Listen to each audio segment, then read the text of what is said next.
இன்னைக்கு பார்த்தீங்கன்னா நம்ம கடைக்காரில் கருப்பு வாவல் வந்துச்சுங்க. அந்த கருப்பு வாவல் பார்த்தீங்கன்னா தங்க ரேட்டு போதுங்க. நீங்களா பாருங்களேன் என்ன ரேட்டு போகுதுண்டி. 7500 600 700 7700 800 900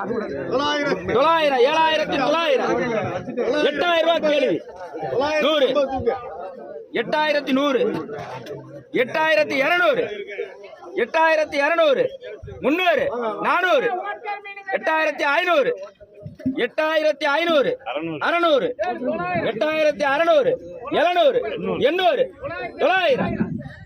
8900 8900 கேள்வி இருக்கா? 8900 அவரு வேற யாருக்கு கேள்வி இருக்கானே? வேற யாருக்காச்சும் கேள்வி இருக்கா? 8900. இந்த மாதிரி கருப்பு வாவல் உங்க ஊர்ல என்ன ரேட்டு போகுதுன்னு மறக்காம கமெண்ட் பண்ணிட்டு போங்க.